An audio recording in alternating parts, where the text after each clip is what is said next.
students, welcome to the online session for the subject of industrial safety. These are the virtual classes for the subject of industrial safety. The subject of industrial safety is mainly for the students of civil engineering, particularly structural engineering and mechanical engineering. So here we will be discussing all the topics that are related to the subject of industrial safety. So now we will be starting with our session. So 3, 2, 1, let's go. Hello students.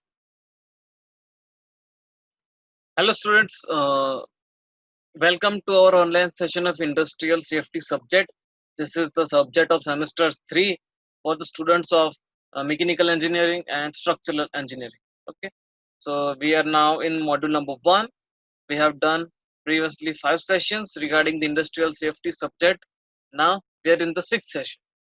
Okay, so basically we are doing all those topics that are required for GTU syllabus. Okay. So we are now present in the module number 1. There we have done many topics and we are proceeding further. So in last lecture we have done the Factories Act 1948, where we have done the health uh, topics or health section of the 1948 Factories Act. Now we are moving towards the safety. Okay.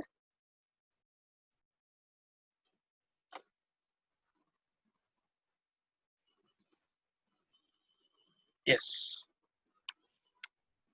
So the silent points of the Factories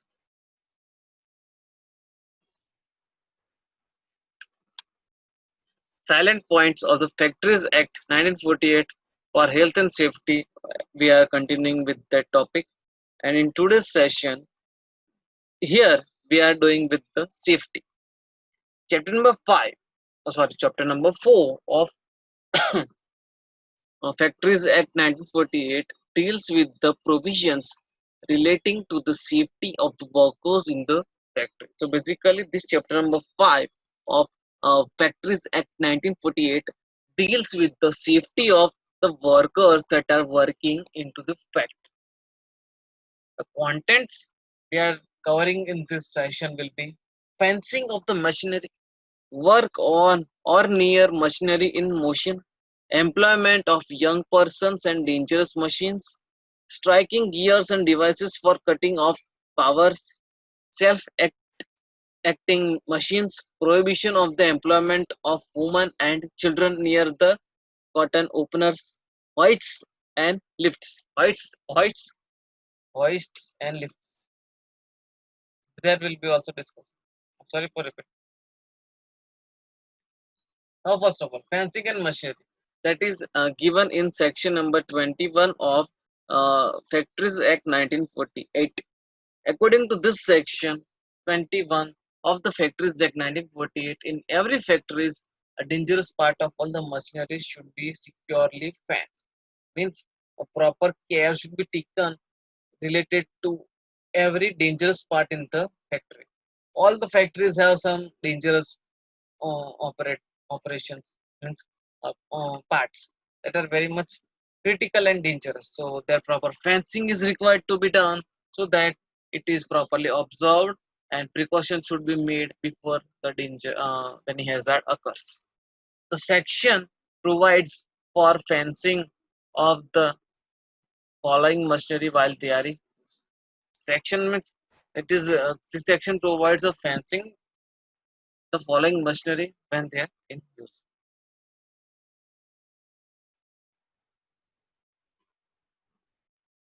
Every moving part of the prime mover and every flywheel connected to the prime mover, whether the prime mover or flywheel or is in the engine or hoist.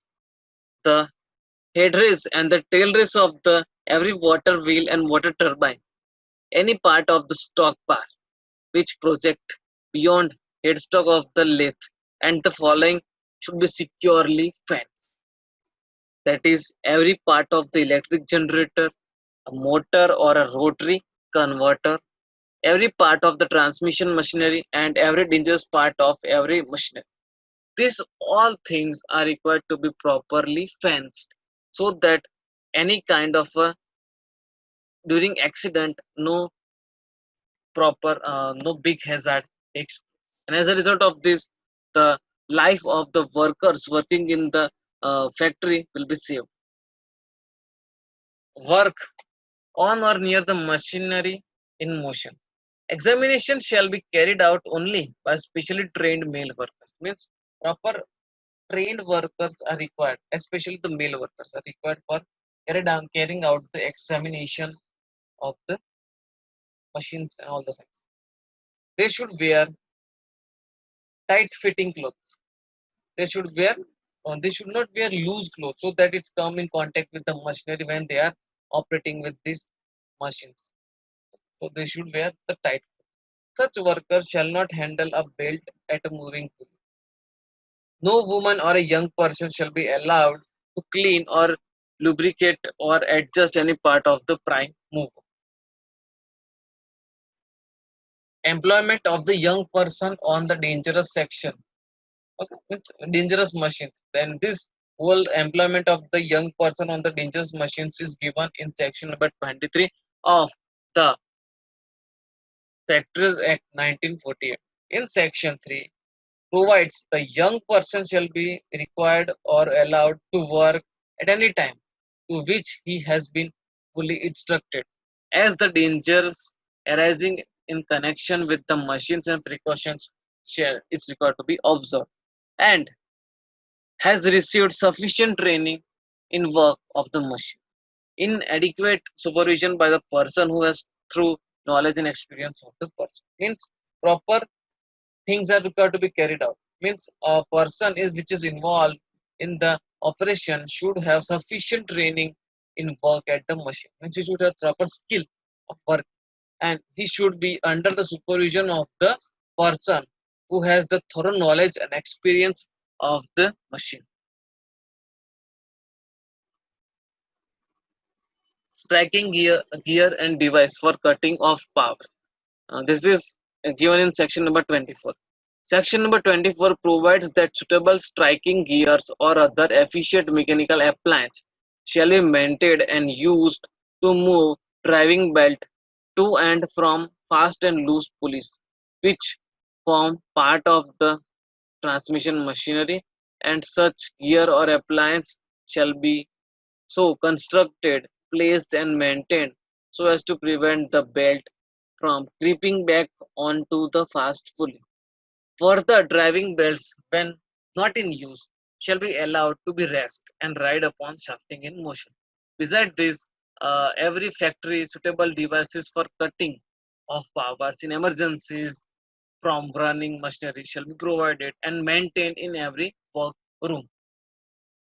So this is how the striking gears and device cutting of powers is required to be done. A self-acting machine, and the clause is given in section number 25 in Factories Act 1940. No traversing part of the self-acting machine in any factory and no material carried thereon shall, if no space is available over which it runs, is a space over which any person is liable to pass, whether in the course of his employment or otherwise, be allowed to run on its outwards and inward transverse within the distance of 45 centimeters from the fixed structure which is not a part of the machine. So this is how the self-acting machine is required to be operated. Prohibition of the employment of women and children near the cotton openers. So in any part of the factory where cotton openers is at a work for pressing cotton, no woman or child is required to be employed at this place, provided that the inspector may be in particular case specifying in writing that the woman and the children should be employed on the side of the partition where the feed end is situated. So basically this in section number 27, this says that in case of the place where the cotton openers is being used, there no woman and a child should be employed. And if it is required to be employed, then inspector at a particular place specifies in writing that why those women or children are employed. So proper writing should be made for a reason why they have employed the woman and the children at the place of the curtain opener. Hoists and the lifts. Every hoist and every lift shall be good mechanical construction.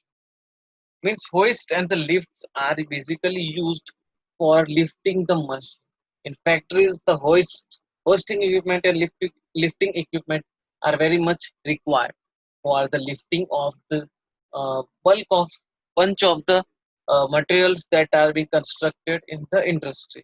So yes, every hoist and the lift shall be good mechanical construction, sound material, adequate strength, properly maintained and protected by the enclosure within the fitted gates. Okay, so basically, the hoist and the lifting should be of good mechanical construction.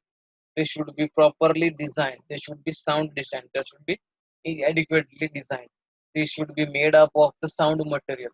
The quality product material is required to be used for the construction of the hoists and the lifts. The hoists and the lift should have adequate strength, and that is obviously obtained when they are properly designed. So by doing so, the hoists and the lifts will be properly having the strength. It should be properly maintained. The oiling is required to be done regularly. The varnishing or any kind of the maintaining work, the painting work, the oiling work, that is required. Such kind of works is required to be carried out regularly, so that the hoisting will be maintained. So operation will not be get blocked while it is in use. So by doing so, the maintenance of the uh, hoists and the lifts will be made, and they should be properly worked. They should be protected by the enclosure fitted in the gates. So it should be protected from the enclosures that are fitted into the gates, and they should be thoroughly examined by a competent person. So after it is being constructed, it should be properly examined while moving on the girders, while moving on the in industrial shades,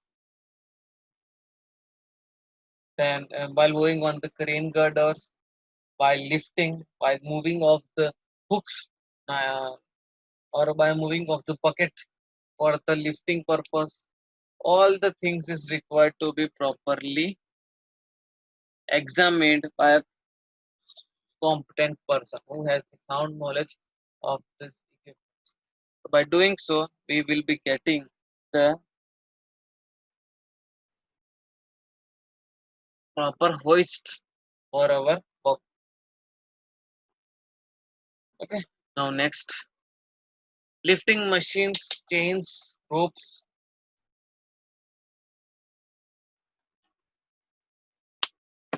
and lifting tackles. That is given in section number 29. Every lifting machines and every chains, ropes, lifting tackles for the purpose of raising or lowering the person, goods or materials, all parts including the work here, whether fixed or movable, or every lifting machine, every chains, ropes, or lifting tackle should be good construction, sound materials, and adequate strength, and free of the defects. It should be properly made. So all the lifting machines, chains, ropes, lifting tackles should be made up of sound material and adequate strength, and it should be free from the defects, so that while working, there is no dangerous related to its use. So by doing so, we can get a proper equipment. Okay, and obviously by doing so, the maintenance will get reduced. And if the maintenance is reduced, then the design, we can say that there will be less expense on the maintenance work. Means regular maintenance is required to be done, but no extra maintenance will be taken here. Protection from the eye. Prescribed process should be taken, which involves the risk of the injury to the eyes from the particles or fragments thrown off in the course of process or a risk to the eye by reason of exposure to excessive light. Effective screens or suitable goggles should be provided for the protection of the person employed. The state government may prescribe the number of the latrines or urinals for the factory. So basically, we can say that factories are also being provided with latrines, and the next thing that is the protection. So protection from the eyes is equal to be done. Precautions against the dangerous gases and fumes. No person should be allowed to enter any chamber, tank,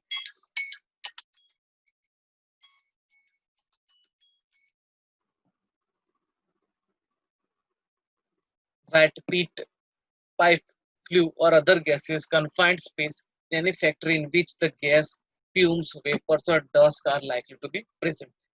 So this is all related to the safety of the workers, and these all things are given in the section Factories Act 1948.